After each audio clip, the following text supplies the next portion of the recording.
బొంద పెట్టబోతున్నారని తెలిసి ఉన్నదల్లా తెగ నమ్ముకొని దేశం విడిచి పారిపోవాలన్న ఆలోచనతోనే ఔటర్ రింగ్ రోడ్డును అమ్ముకున్నారు. అయితే ఈరోజు మాజీ ఆర్థిక శాఖ మంత్రి, ఎందుకంటే వారు ఆర్థిక శాఖ మంత్రిగా ఉన్నప్పుడే అది అమ్మిండ్రు, ఈరోజు వారే డిమాండ్ చేసిండ్రు ఈ ఔటర్ రింగ్ రోడ్ అమ్మకం మీద మీరు విచారణ ఇయ్యండి అని.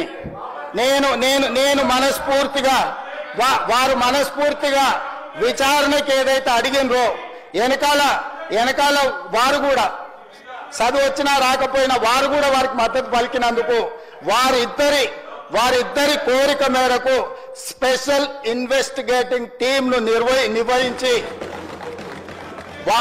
ప్రధాన ప్రతిపక్షం కోరిక మేరకు ఔటర్ రింగ్ రోడ్డు టెండర్కు సంబంధించి ప్రైవేటు సంస్థలకు కట్టబెట్టిన విధానాల మీద ఈ సభ ద్వారా ఈ సభ్యులందరి ఆమోదంతో విచారణకు నేను ఆదేశిస్తున్నా.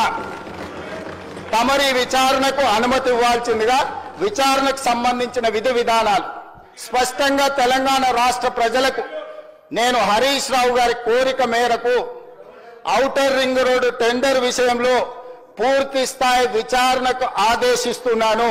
విధి విధానాలను మంత్రివర్గంలో చర్చించి మంత్రివర్గ సహచరుల సూచన మేరకు మంత్రివర్గం యొక్క తీర్మానం మేరకు ఔటర్ రింగ్ రోడ్డు టెండర్ మీద విచారణకు ఆదేశిస్తున్నాం అధ్యక్ష.